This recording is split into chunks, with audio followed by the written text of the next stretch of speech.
Jésus est ressuscité, alléluia. Et tous les apôtres l'ont reconnu, ils sont tous auprès de lui. Ah, tous? Ah non, c'est vrai qu'il y en a un là, Judas. Bonjour les amis, c'est Cyril de Lille. Vous l'avez compris, je vais vous parler de Judas et de sa trahison. D'abord, de qui parle-t-on? De Judas Iscariote. Attention, parce qu'il y en a plusieurs dans la Bible. Il y a, entre autres, le Judas de l'Ancien Testament, celui qui est le chef de l'une des 12 tribus d'Israël, qui a donné son nom au judaïsme. Donc le judaïsme, l'un des noms de la religion juive, n'a pas de rapport avec Judas, traître fait, euh, euh, qui a vendu Jésus, très important. Qui est donc ce Judas Iscariote? C'est l'un des 12 apôtres qui entoure Jésus. Il est trésorier des apôtres. Mais déjà en tant que trésorier, il montre une main un peu glissante qui, euh, qui se serre un petit peu dans la caisse. Évidemment, son acte le plus célèbre, malheureusement, c'est qu'il vend Jésus. Alors, sous l'impulsion de Satan, puisque il est dit dans la Bible, le diable entra en lui. Donc, le diable est entré en Judas qui lui a obéi. Voilà, ça ne veut pas dire qu'il a été une marionnette et que le diable s'est servi de lui sans son consentement, bien sûr. C'est que lui s'est laissé pervertir. Sous cette impulsion, il décide de vendre Jésus aux grands prêtres qui veulent faire assassiner donc ce Jésus, les grands prêtres de Jérusalem, puisque cet homme dit qu'il est fils de Dieu. Oh là là, quelle catastrophe. Eh bien, Judas leur dit, bah, vous inquiétez pas, moi je vais vous le vendre. Euh, vous me payez en fait 30 deniers, 30 pièces d'argent, et je vous montrerai qui c'est. D'accord. Et donc, il conduit ce Judas avec les soldats romains, les prêtres, jusqu'au jardin de Gethsémani, le jardin des Oliviers, où Jésus est en train de vivre déjà son agonie, parce qu'il sait ce qui va lui arriver, sa passion. Et comme signe pour, de reconnaissance, comme signe pour faire reconnaître Jésus aux, aux soldats qui doivent l'arrêter, il l'embrasse. Voilà, et il l'appelle Rabouni. C'est un surnom affectueux. C'est mon petit rabbin, voilà, mon maître, mon petit maître. Et Jésus l'appelle mon ami. L'expression, attention, l'expression baiser de Judas, elle vient de là. Un baiser de Judas, c'est un faux baiser. C'est une fausse gentillesse qui en fait sert à mieux trahir une personne. Vous voyez? Il y a pas mal d'expressions avec autour de Judas. Donc il y a aussi l'œil de Judas, le fameux œil de Judas qui se trouve sur les portes. Euh, et puis il y a l'expression Judas pour parler d'un traître, pour parler de quelqu'un, une personne qui est malhonnête et qui est prête à vendre père et mère. Vous voyez, ben on dit ça, celui-là c'est un vrai Judas. Bien. Judas, justement Iscariote, que se passe-t-il une fois qu'il a vendu Jésus? Eh bien, il s'en veut. Comme quoi, il n'est pas tout à fait complètement méchant, complètement corrompu. Il s'en veut une fois que Jésus est arrêté et subit sa passion. Donc, il demande à ce que Jésus soit relâché. Il dit, j'ai fait arrêter un innocent, je vous rends les pièces et vous le laissez partir. Mais les prêtres n'en ont rien à secouer. C'est trop tard, dégage. Et il lui balance ses pièces d'argent par terre. Judas donc regrette son acte. C'est très important de le signaler. Et il est torturé intérieurement par ce qu'il a fait. Il a obéi à Satan, évidemment. Donc il ne peut être que torturé, surtout au vu de l'œuvre, qui est quand même de tuer le Fils de Dieu. Mais le problème, c'est que Judas, au lieu de demander pardon, il va se pendre. Et c'est là qu'il y a un souci. Judas est devenu pour l'Église la figure du traître. Dans différentes prières, on en parle comme du traître, de la figure du traître. Et puis, Jésus dit de lui, celui qui va me livrer, celui-là, il vaudrait mieux pour lui qu'il ne soit pas né. Oh là là. Et alors, ça a fait dire à certains que forcément Judas est en enfer. Judas est-il en enfer du coup?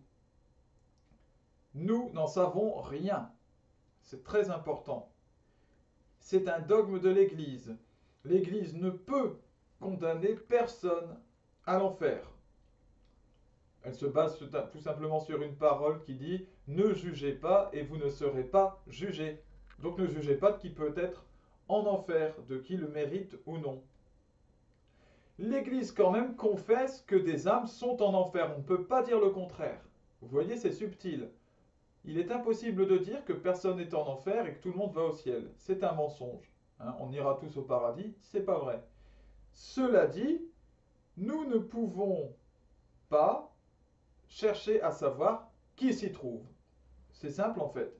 Pour ne pas inciter les autres à se faire juges de leurs frères. Voilà pourquoi l'Église dit cela, que ces enfants ne deviennent pas des juges. Parce que si on considère que Judas méritait l'enfer et qu'il est parti là-bas, eh bien, dans ce cas-là, on va commencer à essayer de voir qui ressemble à Judas. Qui a fait quelque chose qui peut ressembler. Et commencer à dire, tiens, lui, à mon avis, il est en enfer. Parce que si Judas il y est, ben lui, voilà. Ça, c'est la logique humaine. Jésus est très clair, ne jugez pas et vous ne serez pas jugés. Tout ce que nous avons espéré en tant que chrétiens, c'est que Judas ait accepté la miséricorde de Dieu et qu'il soit monté au purgatoire. Voilà. Jésus appelle Judas mon ami jusqu'à la fin. Voilà un signe qui peut nous faire penser que Judas n'est pas forcément damné. Quelles raisons ont poussé Judas à agir ainsi, puisqu'il fait cela, et puis, juste après, il le regrette. Alors on peut se dire, mais est-ce qu'il avait réfléchi vraiment Eh bien, peut-être, j'ai entendu ça il n'y a pas longtemps de la part d'un prêtre très intéressant, peut-être que Judas, en fait, a voulu accélérer le destin de Jésus et sa révélation comme fils de Dieu. Peut-être que c'est ce qu'il attendait, et que c'est pour ça qu'il l'a vendu aussi, par goût de l'argent. Ça en fait partie évidemment, puisqu'il avait un goût de l'argent un peu malhonnête. Mais peut-être que il s'est dit aussi, tiens, ça va permettre qu'il soit montré dans toute sa force. Il devra montrer qu'il est fils de Dieu. Il se défendra, il les tuera tous. Et là, enfin, on le verra. Mais ça ne fonctionne pas comme ça. Il a voulu donc se faire, dans ce cas, Dieu à la place de Dieu et décider du destin de Jésus. Et dans ce cas-là, on peut comprendre que, au vu du résultat, eh ben, il est paniqué. Voilà, il a vu qu'en fait, Jésus, il se laissait faire, qu'il commençait à se faire flageller, démolir. Ceux qui ont vu La Passion du Christ, qui est un film que je vous conseille, savent de quoi je parle. Alors, une fois qu'il a vu ça, évidemment, là, il s'est dit, oh non, il y a un problème. Non, non, c'est bon, c'était un innocent, pardon, je suis désolé. Eh ouais, mais c'est trop tard. Ah ouais. Eh oui, le drame de Judas, au fond, c'est qu'il ne soit pas devenu Saint Judas. Parce que même en ayant fait ce qu'il a fait, il aurait pu devenir Saint Judas. Il aurait pu pour ça demander pardon à Dieu. Pierre renie Jésus 3 fois. Pierre, à un moment, veut décider à la place de Jésus, lui aussi, ce que Jésus va faire. En disant, non, non, tu n'iras pas, tu ne mourras pas, ne t'inquiète pas, tu es avec nous et puis tout ira bien pour toi. Jésus lui dit, passe derrière moi, Satan. Tes plans ne sont pas les miens. Quelque chose comme ça. Tes vues ne sont pas les miennes, ne sont pas celles du Père. Voilà, donc tes vues humaines vont vers le diable. La différence, c'est que Pierre, après son reniement, malgré ses différentes chutes, ses différents péchés, demande pardon. Quand il renie Jésus 3 fois, qu'il dit non, je ne le connais pas, il pleure. Amèrement, il pleure, c'est ce qui est dit. Donc le fait de pleurer prouve qu'il a une contrition, c'est-à-dire un regret sincère. Et dans ce cas-là, il accueille le pardon de Dieu. Il a honte de ce qu'il a fait, mais il demande pardon. Voilà. Judas a honte de ce qu'il a fait, il le regrette, mais au lieu de le pleurer, non.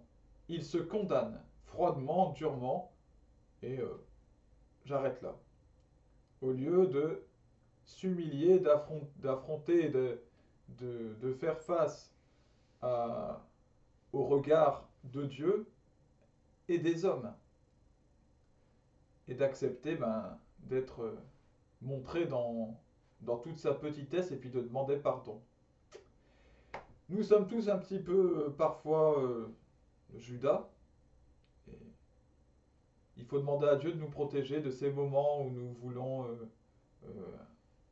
un petit peu faire les choses à notre sauce, nous ne voulons pas écouter Dieu, nous voulons agir selon nos vues, en prétendant qu'elles peuvent être celles de Dieu.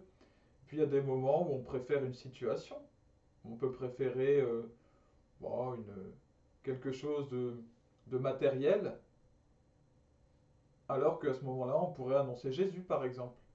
Voilà, au travail, par exemple, se taire, éviter de dire une chose, de faire une référence à Jésus, parce que ça pourrait m'empêcher de toucher mon salaire à la fin du mois, ou ça pourrait m'empêcher de toucher ma prime. Vous voyez?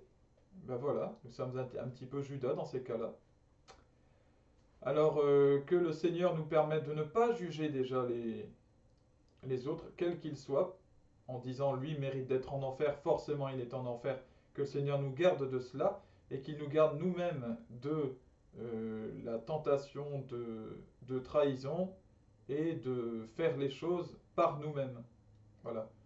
Qu'il vous bénisse, qu'il bénisse chacun de vos proches et vous permette de rester en compagnie du Saint-Esprit et de Jésus-Christ. À bientôt les amis!